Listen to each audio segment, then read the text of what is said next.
help with your budget? Are you looking for examples of budget percentages that you can use to manage your money? If so, you want to stay tuned because in this video, I'm going to be sharing 3 examples of budget percentages that you can use to manage your money.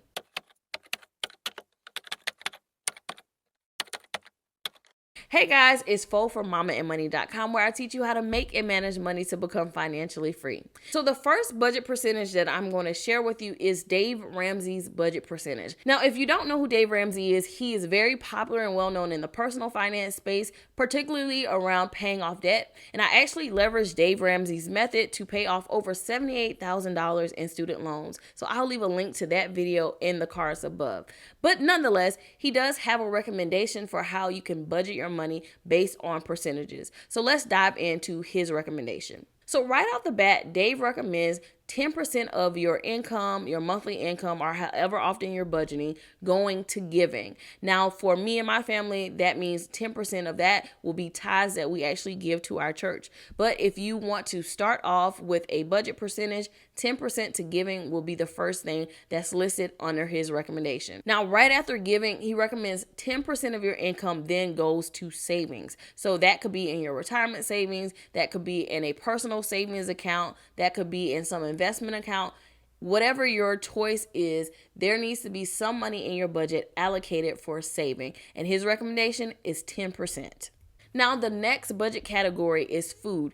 And in this particular category, he recommends 10 to 15%. Now, if you're actually doing the math and trying to add it up to 100%, you'll need to take the lower end of that range. But again, you can adjust this based on your needs. Obviously, if you have more people in your family, then you may need to spend more on food. Or if you live in a higher cost of living location, food may be more expensive as well. So you may need to allocate more of your income to food in that instance also.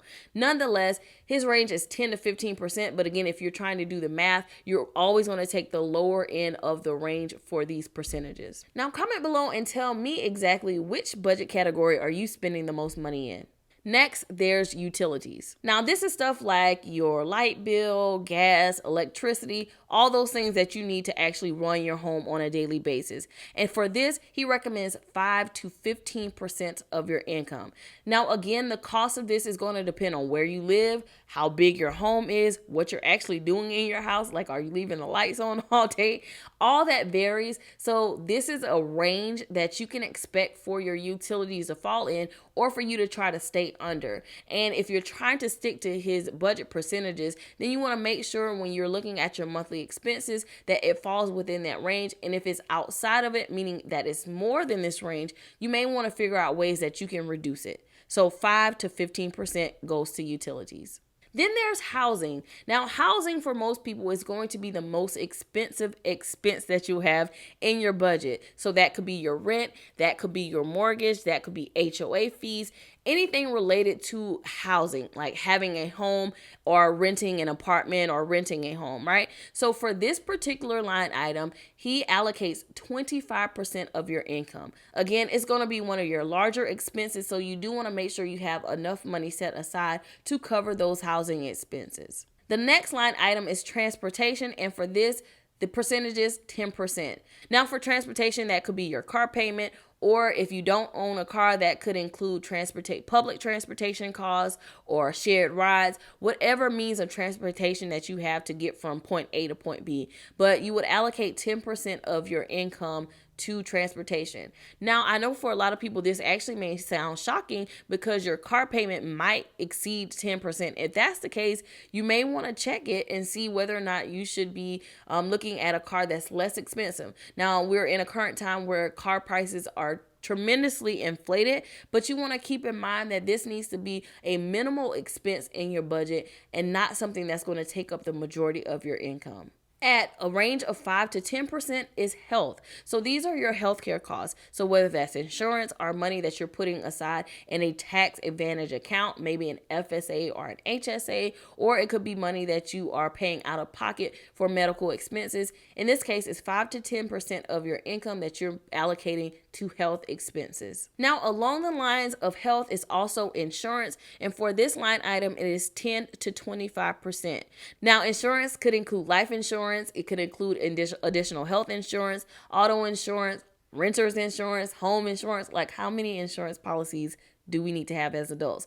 Nonetheless, this could be 10 to 25%. Again, if you're doing the math, 10% is what's going to get you that 100% when you add it all up. But this can vary, right? So if you have a history of speeding tickets or car accidents, of course, your car insurance is going to be a little bit on the higher side. If you are getting a life insurance policy later on in life, or you have pre-existing medical conditions, this could also put you on the higher end of what insurance is going to cost for you each month, or if you pay it annually or whatever your payment iteration is. Nonetheless, you do want to have money set aside in your budget to cover those insurance cost expenses. Now, a budget wouldn't really be a budget if you didn't have room for fun. Now, this is not a situation where it's all work and no play. You actually want to budget for fun and recreation. So in this case, for recreation, you want to allocate 5 to 10% of your income. So this will cover date night, movie night, going out to a concert, whatever is recreation for you. Set aside 5 to 10% according to Dave Ramsey's budget percentages. Now, also along those same lines is setting aside money for personal spending. So personal care. I personally like to get facials every month. So you want to set aside some money in your budget for those personal expenses. Maybe it's shopping for you. Now, in this case, that's 5 to 10% of your income. So you want to put a small amount of your income aside for you to spend on yourself and splurge on the things that you actually enjoy in life. And last but not least, he provides a catch-all category, which is miscellaneous. So anything that doesn't fall into the categories that are listed will fall into miscellaneous, and you just have money set aside to pay for and cover those expenses. Now, I just shared Dave Ramsey's budget percentages, but let's hop into another popular example of how you can budget your money, and that's the 50-20-30 budget. Now, this obviously seems a lot simpler than Dave's budget percentages because he has a lot more categories. In this, you only have 3 categories for your budget. And it's quite simple. So 50% of your income goes to your needs. So these are things like housing, transportation, food, utilities, all those things that are necessary for day-to-day living would fall under your needs, and that would account for 50% of your income. Now, the 20% of your income will be allocated towards savings. So this could be retirement savings, emergency savings, or even investing. Any type of saving that is money that you are putting away for future use. So 20% in the 50-20-30 budget percentages goes to savings. And the last and final 30% of that budget percentage example goes to your wants. So that's the recreation that we talked about. That's personal care, personal items, different activities, all those things that are personal and are not necessarily needs and they aren't savings would go under the wants category, which is 30%. Now, the last budget percentage example that I want to share with you is the 30-30-30-10 budget percentage. And this one, much like the 50-20-30, is quite simple. In this case, 30% of your income will go to housing. So that's paying for your rent, mortgage, anything related to actually living expenses, living in the house, owning a home, or renting a space to live. So 30% of your income will go to housing. The next 30% will go to necessities. So cost of living expenses, utilities, food, those things that you need on a day-to-day basis in order to live. So 30% would then go to necessities. The next 30% will go to your financial goals. So your retirement, your savings, your investing, any financial goals that you have that you're working towards, 30% of your income will go towards funding that. And the final 10% in this budget percentage example goes towards your wants. So going out, dining out, recreational stuff, personal items that you want, shopping, hobbies, those types of things falls under the wants, and that's 10%. So hopefully you found these examples helpful. Again, I'll leave a link in the description with more details on each of these budget percentage examples. As always, if you found this video helpful, don't forget to give it a thumbs up and share. And if you want more Mama and Money content, don't forget to subscribe to this channel. I'll talk to you in the next video.